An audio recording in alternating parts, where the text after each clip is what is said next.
Hey, Polly. Hey Greg, how are you? I'm all right. Now, this podcast has been a long time in the making.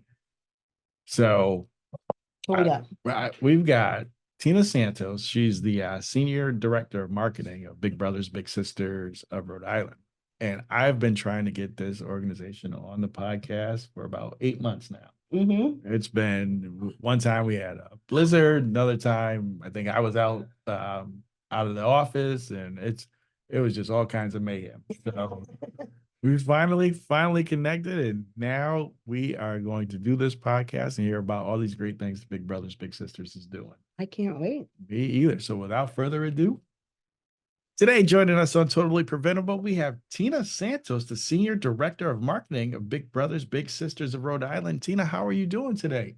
I'm doing well. Thank you for having me. Our pleasure. Our pleasure. We always love to start off just by learning about our guests and how they got to where they are today. Yeah, so I have worked in the nonprofit field for over 10 years now. I've always worked very directly with youth and families and programming. I ran a summer camp for youth with type 1 diabetes and their families. And so really have a heart and passion just for youth, families, and the community. And so here I am at Big Brothers Big Sisters. I've been here for close to 9 years. And yeah, really love the mission here at the organization and love the work that we get to do every day. That's awesome. Terrific. Can you share the vision and mission of Big Brothers Big Sisters? Absolutely. So if you're not familiar with Big Brothers Big Sisters of Rhode Island, we are a mentoring organization that has been serving young people age 7 through 25 for more than 58 years. And it's our mission to create and support one-to-one mentoring relationships that ignite the power and promise of youth. And it's really our vision that all youth would achieve their full potential. And really what that means for us is that we aim to inspire, ignite, and empower young people in our community. And so for us, it's really not about fixing a child or their situation. It's really about, again, empowering that young person to see the potential that's already within them and helping them become confident in that. Um, yeah. Wow. That is awesome. Yeah. Now, a little bit about Big Brothers Big Sisters of Rhode Island. I've been trying to get them on the podcast for some time. You're And busy. the first time, I think it was a snowstorm. Yeah. So you can see how long ago it's been. Yes. Good So, old New England for you. exactly. Exactly. So I finally hit after about, I don't know, 6 to 8 months, finally got the opportunity to actually meet Tina Yes. at an event. And it was just like, oh, so that's who we're emailing from. This We knew long. each other well way before. Exactly. We're exchanging recipes, talking about the kids. It's a great time. Yes. Now, Tina, what are the core programs and services that Big Brothers and Big Sisters offers, and how do they impact the lives of kids and families? Yeah, so as I mentioned, we are a mentoring organization, but I also don't want to fail to mention that a unique part of what Big Brothers Big Sisters does is that we also operate a large-scale cloth donation center, which accepts clothing, linens, and small housewares. So we partner with a local thrift store chain to sell the product, and that generates 70 to 70% of the funds needed to support all of our mentoring programs and supportive services that we offer. So it's a really great operation that supports the community, which we can talk about a little bit later. And then we have several programs on the mentoring side, which are really awesome. So we have our community-based mentoring program, which most people are pretty familiar with. That's when we pair a young person with a vetted adult who takes them out into the community a couple times a month. They do a variety of activities that they both enjoy. They might try something new together, work on goals. Really, we like to say it's the little things. We always say it takes little to be big. So it could be having a slice of pizza together, grabbing a coffee, depending on how old your little is, maybe running an errand together, building those life skills, taking a walk. So it's really not, the big fancy things that our littles remember. Mm. We also have some really unique programs. So one program that we have is called Beyond School Walls. And with that program, we partner with Rhode Island businesses to actually get youth out of the school and into the workplace where they're mentored by employees. And then we have two site mentoring programs. One is called Real Skills for Young Adults. And that program actually came post-COVID. We recognized that there was a need for that sort of 18 to 25-year-olds young adult who's sort of trying to figure things out and what's their next step. And this program focuses on that career exploration, some of those skills, what's next, and we really can support that younger group of adults into their next move. And then we have a program called Real Skills Ready and Waiting. And this program is specifically designed to engage men in mentoring and to hopefully pair the more than 300 boys on our wait list. This program was designed with feedback from men. It's one time a month for a couple of hours at our headquarters. It's one-to-one, but in a group setting. So there's a lot of support. Our team plans and facilitates all the activities. And so, I like to say we really have something for everyone between all the programs that we have and then just even the opportunity to help support the program through donations. Wow. That's great. Is- Excuse me.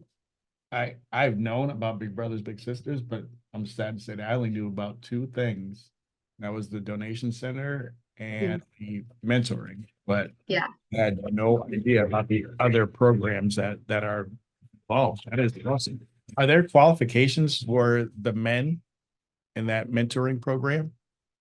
Yeah, so essentially they just have to be able to commit to that one time a month at our office. We do ask men to be able to pick the child up and bring them to the program just because we don't want transportation to be a barrier, but most of the children live in the vicinity of our office.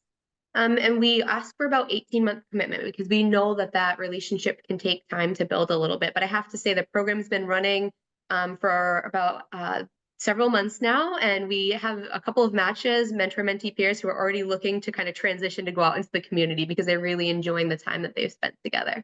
That is awesome. Great work. Now, could you explain the process of matching a big with a little and what criteria are considered to ensure successful and meaningful matches?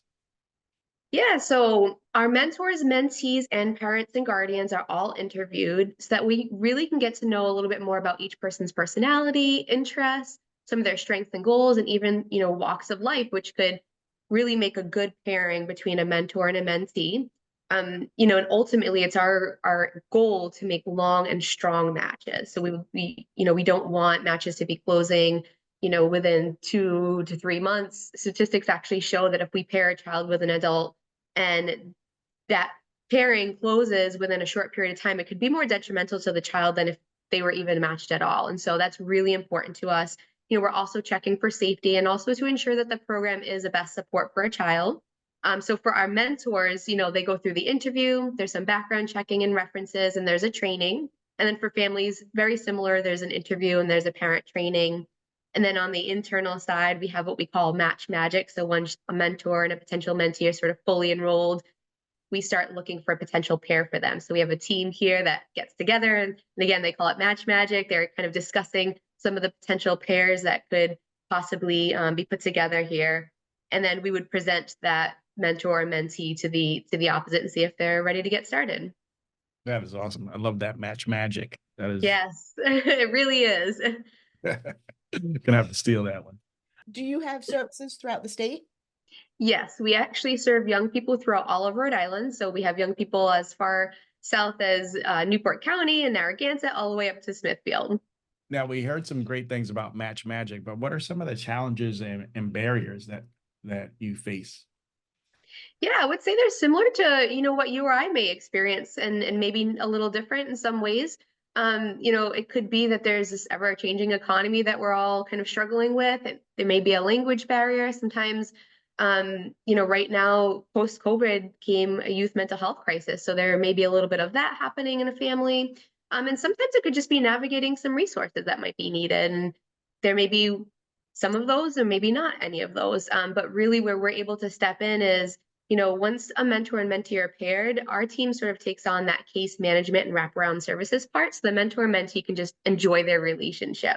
And so we have a team of case managers that are connecting with each mentor, mentee, and parent guardian monthly, checking in, making sure that they feel supported, seeing if there are any resources or supports they need, and really helping to connect the dots for them. So if it's something that we can't provide for them, we're able to kind of look out into the community to partners that we have and other organizations and connecting families with those. And then we have a really amazing program called the Family Empowerment and Investment Fund. And that allows families to request specific funds for things like emergencies. It could be food, utilities, clothing, and even enrichment activities. So if the child is interested in swim class or music classes and, they need the funds to buy an instrument or even go to summer camp, we're able to help provide the funds so those children can have those experiences as well. Wow, that is great. That is great. That is. How do you measure the success and impact of your programs? Yeah, so what I would say first and foremost is that it starts right with enrollment. So as I mentioned before, it's really, really important for us to make those quality matches. So we're taking into consideration, interests, likes, personality, again, your walk of life, proximity, and all of those things to hopefully make that long and strong match and that success. Then, as I mentioned, once a mentor and a mentee are paired, we have those supportive services in place to ensure that the relationship is building. We're fostering really great relationships. In addition to what I had already mentioned, we also offer monthly free activities. Sometimes they're at our office, sometimes they're with wonderful community partners that we have. And that really helps to foster the relationships, but also a sense of community between mentors and mentees. Oftentimes they might come to an activity or go somewhere out in the community and then they get to know each other and they're building those relationships with each other. The youth are doing it, the mentors are connecting, and it's a really great just community that we try to foster all of the time.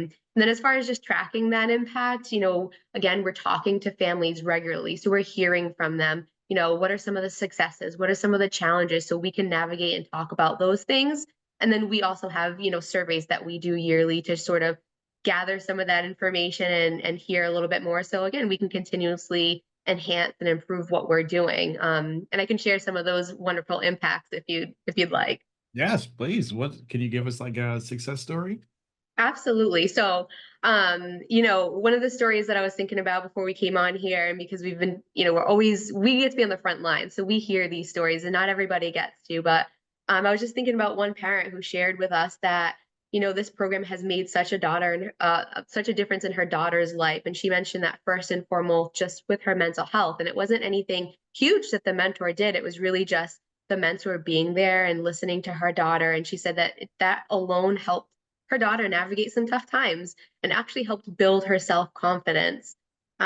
She also said that beyond that, just the services, the wraparound services and sort of the financial assistance really helped them as well. And so she just feels like all around they've just become stronger. And she was just very thankful for the program.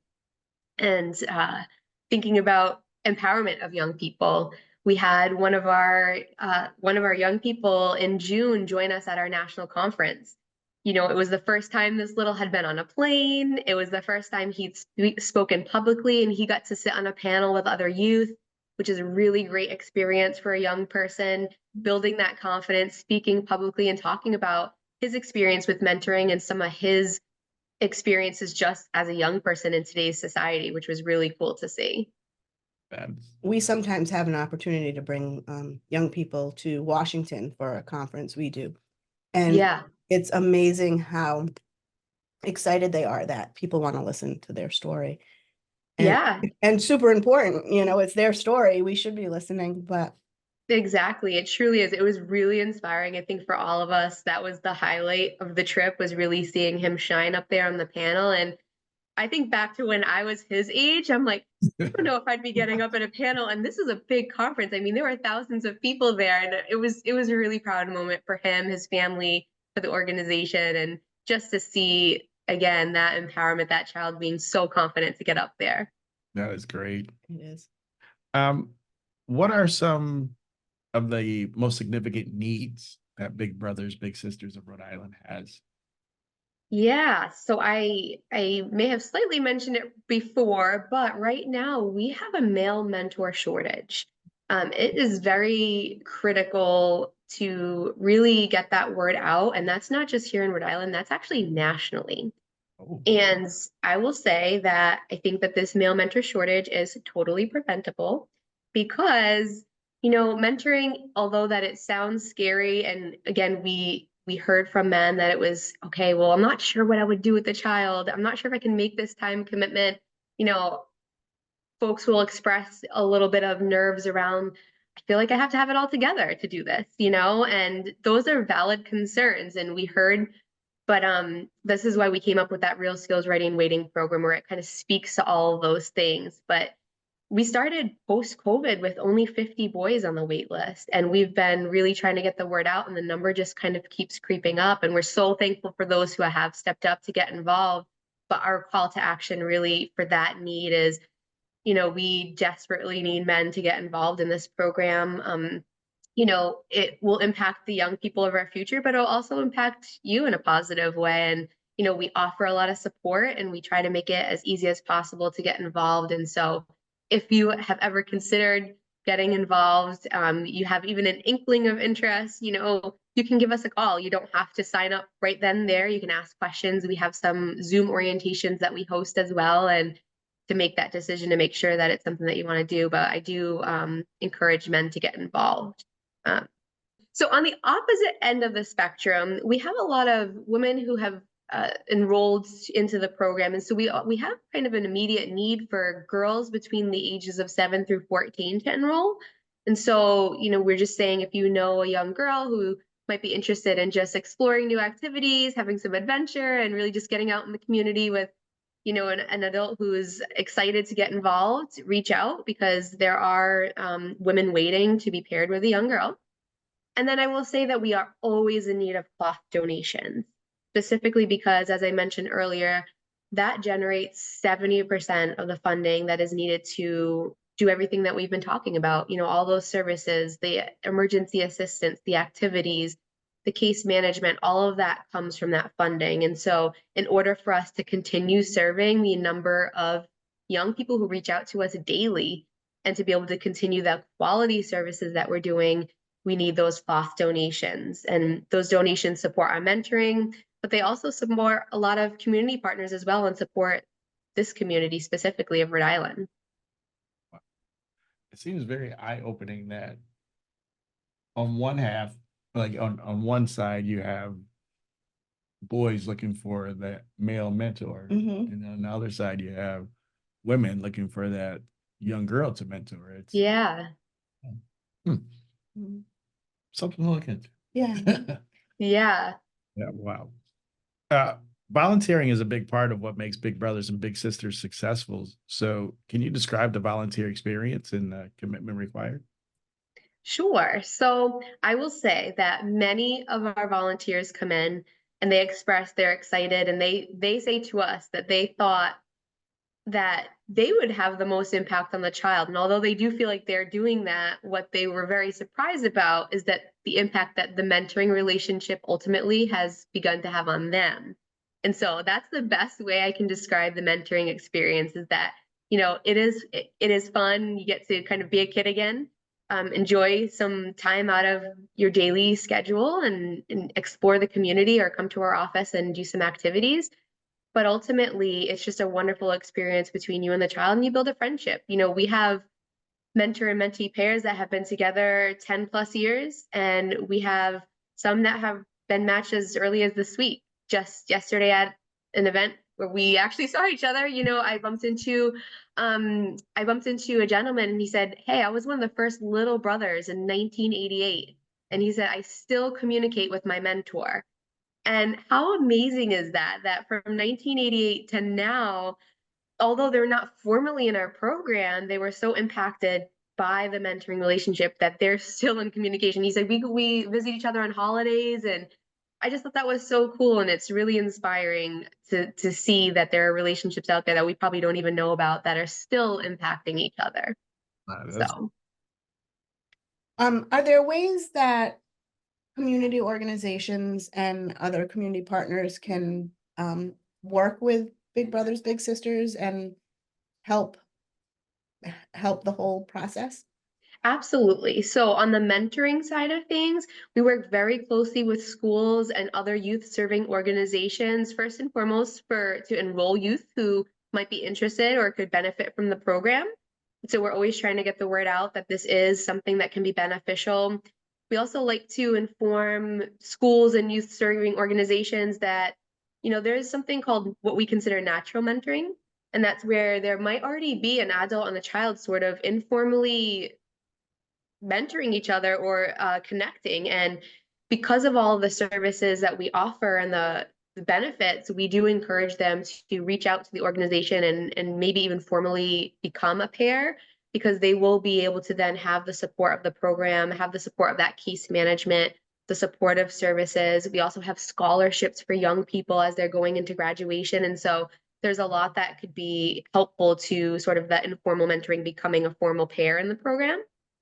And then we work closely with schools, programs, businesses on activities. So we worked with a company and a program in Pawtucket called Boxing and More, and they've done some really wonderful boxing activities for our young people. So even things like that, working with companies who have done some really great activities for our young people. And it really helps build the community, and it's great for the organizations, it's great for the businesses, it's great for our young people to have new experiences, and we really love working with the community.